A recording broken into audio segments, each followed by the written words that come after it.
l'aube sur Rome. La ville s'éveille avant vous.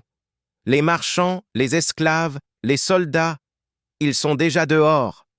Mais c'est vous qui avez décidé de ce que votre mari mangerait ce matin. C'est vous qui avez instruit vos enfants hier soir.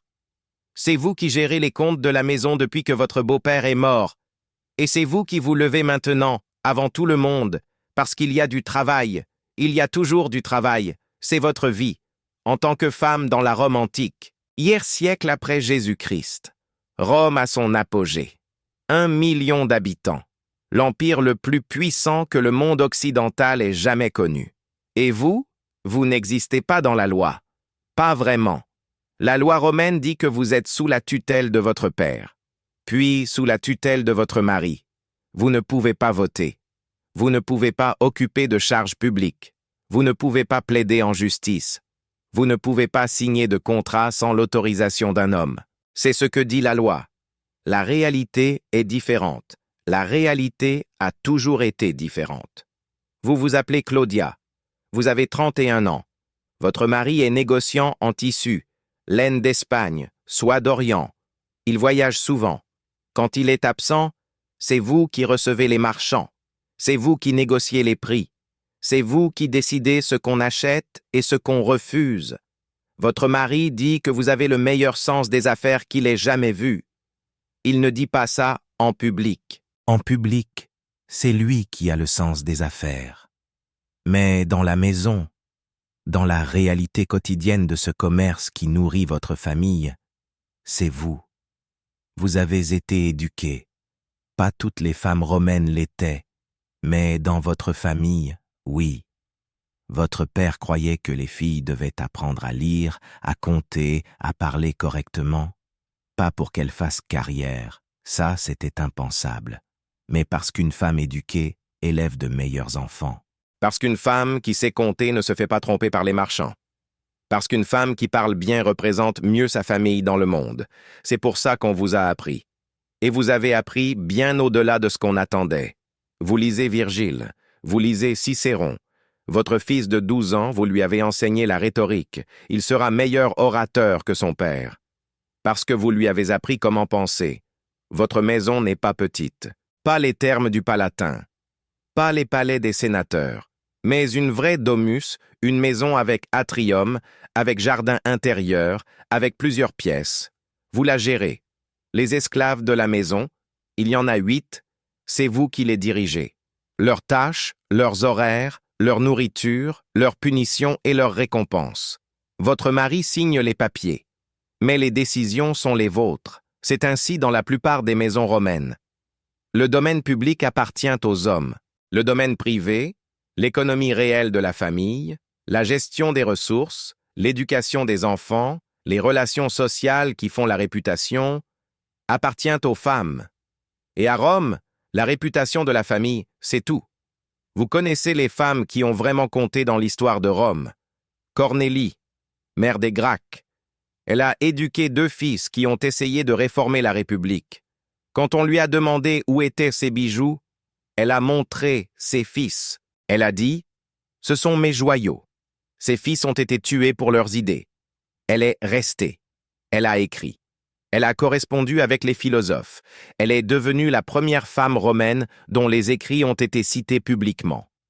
Livia, l'épouse d'Auguste.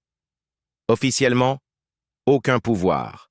En réalité, 50 ans d'influence sur l'empire le plus puissant du monde. Elle a survécu à Auguste.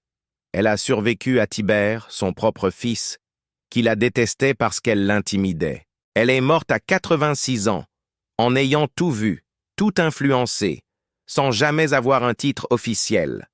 Agrippine la Jeune, mère de Néron, elle a pratiquement gouverné l'Empire pendant des années. Elle paraissait publiquement avec l'empereur. Elle recevait des ambassadeurs. Elle prenait des décisions militaires. Néron a fini par la faire tuer. Parce qu'il ne pouvait pas la contrôler. C'est souvent comme ça. Les femmes les plus puissantes de Rome ont été effacées par les hommes qui les craignaient. Mais avant d'être effacées, elles ont agi. Vous n'êtes pas Livia.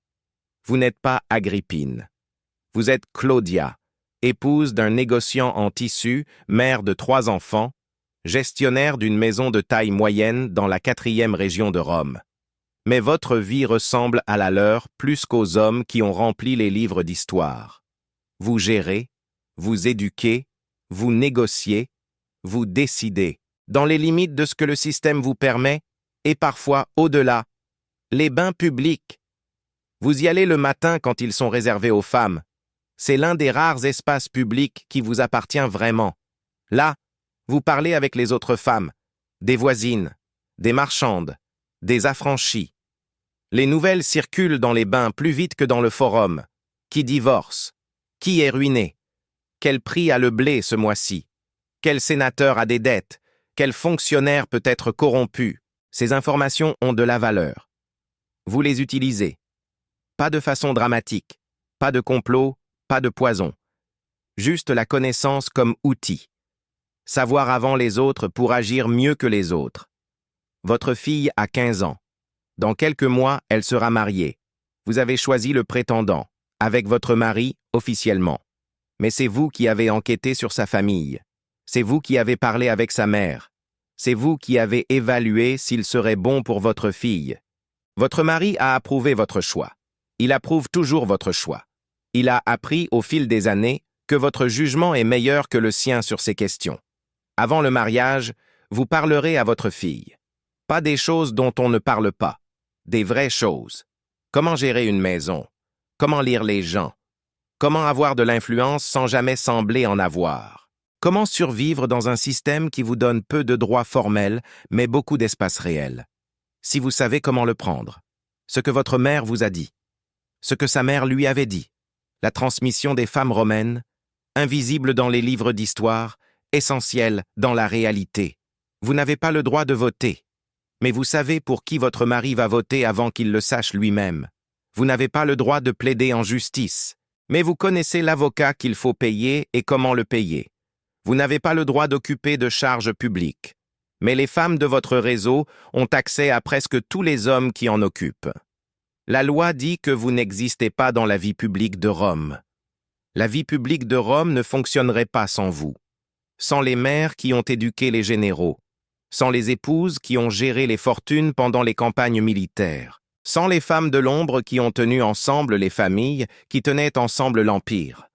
Rome a duré 1000 ans, pas seulement à cause des légions, à cause de tout ce qui rendait les légions possibles, les routes et les ponts que vos impôts ont financés, les soldats que vos mères ont nourris, soignés, renvoyés au combat, la stabilité économique que votre gestion domestique a maintenue pendant des générations. Votre nom ne figurera dans aucun livre d'histoire. Pas parce que vous n'avez rien fait, parce que ce que vous avez fait n'a pas semblé héroïque à ceux qui écrivaient les livres. La gestion d'une maison ne ressemble pas à une bataille. L'éducation d'un futur sénateur ne ressemble pas à une conquête. L'influence exercée à travers une relation de confiance ne ressemble pas au pouvoir. Mais c'est du pouvoir. C'était du pouvoir alors. C'est du pouvoir aujourd'hui. Vous vous levez dans l'aube romaine. La ville bouge autour de vous. Et vous, vous avez déjà décidé comment cette journée va se passer. Pour votre famille, pour votre maison, pour les gens qui dépendent de vous, silencieusement, complètement. Ils ont écrit l'histoire. Vous l'avez faite. Si vous voulez comprendre ce que ça faisait vraiment d'être une femme dans la Rome antique, pas la version simplifiée, pas la version romantisée, abonnez-vous. Chaque semaine, vous devenez quelqu'un d'autre. Quelqu'un qui a vécu quelque chose que les livres d'histoire ont oublié de raconter. La prochaine fois, une autre vie impossible vous attend. Abonnez-vous pour ne pas manquer qui vous devenez ensuite.